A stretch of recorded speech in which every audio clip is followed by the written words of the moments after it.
¿Dónde estará mi vida? La que pudo haber sido y no fue, la venturosa o la de triste horror. Esta pregunta nos convoca al centro mismo de la vida, porque nosotros somos lo que le damos sentido a nuestra vida. La vida no es compleja, no estamos aquí para saltar obstáculos, estamos aquí para aprender, para hacer de la vida una obra de arte. La vida en general es poesía y, en su inolvidable totalidad, ella nos inventa, nos vive. El secreto de una vida realizada está en la preparación mental. Son nuestras decisiones y no las circunstancias de la vida las que determinan nuestro destino. En nuestras manos y por mediación de nuestro libre albedrío está la posibilidad de modificar cualquier situación. La pregunta que debemos hacernos es, ¿qué queremos de verdad en la vida? Solo nos hace falta tener en nuestra mente un objetivo que nos haga levantarnos cada mañana. También debemos de preguntarnos, ¿qué precio tendremos que pagar si no actuamos inmediatamente con relación a lo que queremos? Solo hay felicidad si nada exigimos del mañana y aceptamos del hoy, con gratitud, lo que nos trae. La hora mágica llega siempre. A veces pensamos que la vida de los otros es fácil porque no la vivimos. Pensemos en nosotros que tenemos riquezas inimaginables al alcance de nuestras manos. Un corazón para soñar, un lecho para dormir y unas manos para trabajar. Siempre le echamos la culpa al otro o a Dios de todos nuestros actos. Es nuestra mente la que elabora teoremas que nos impiden cantar y danzar bajo la lluvia. La alternativa está en cómo procesamos nuestros pensamientos, porque nada es tan real como los pensamientos.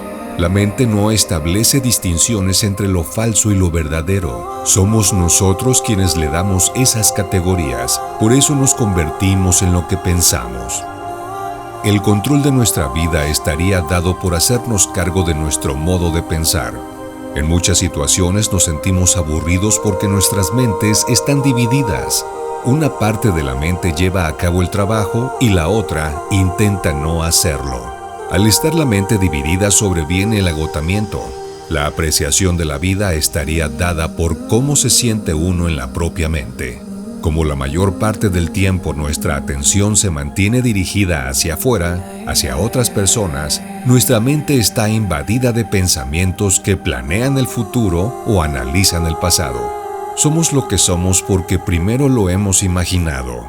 Observarnos, ver a nuestro alrededor, saber quiénes somos, quiénes nos rodean y qué queremos de nosotros conforman la carta esférica de nuestra vida. Para asumir la vida desde una perspectiva diferente, menos rígida, más tranquila y espontánea, es necesario tener el control de nuestra mente.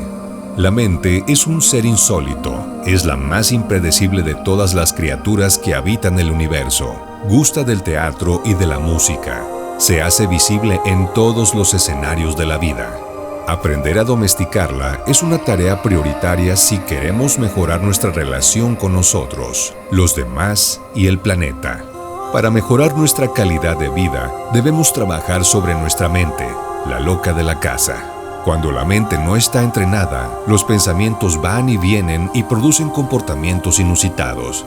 Al moverse sin control, la mente se convierte en un torbellino de sufrimientos que no nos permiten ver con claridad nuestro propio cielo. Una mente confusa navega por mares de desesperación y ansiedad.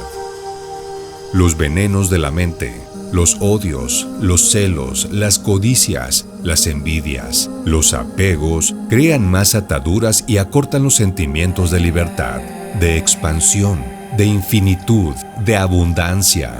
Si no confiamos en nosotros, ¿cómo vamos a confiar en los demás?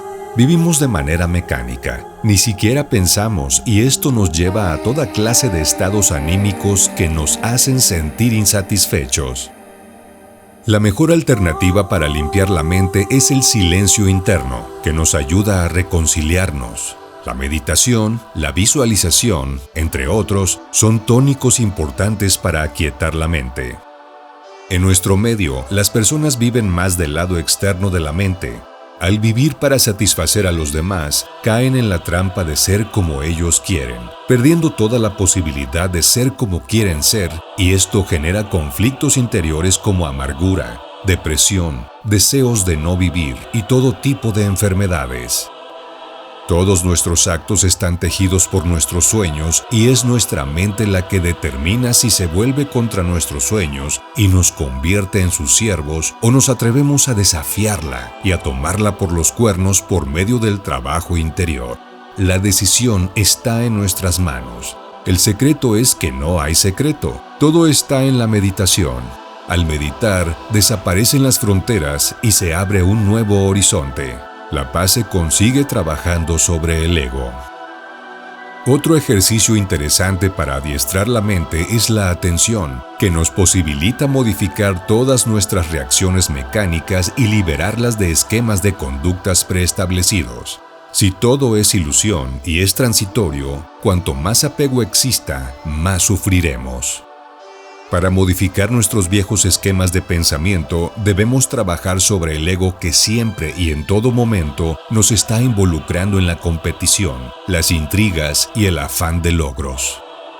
A veces nos involucramos en cosas que no tienen que ver con lo que queremos para evitar asumir retos interiores, buscando huir del sufrimiento, pero no nos damos cuenta que estamos creando más sufrimiento mental.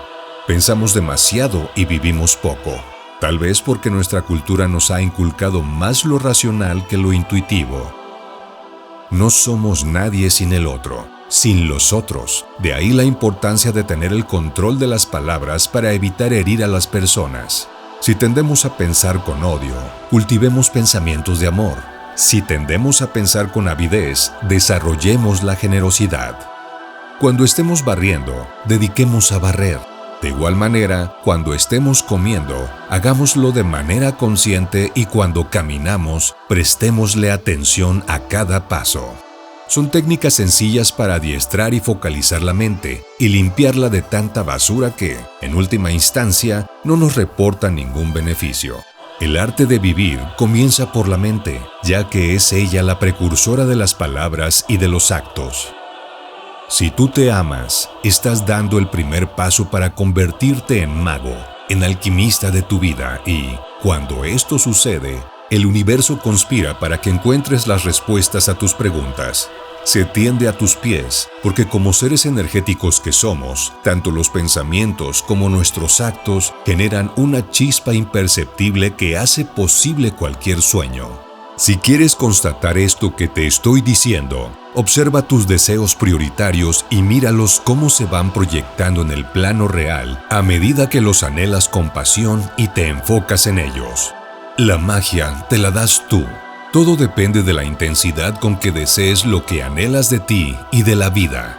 Tú eres la primera elección. Lo demás es carpintería.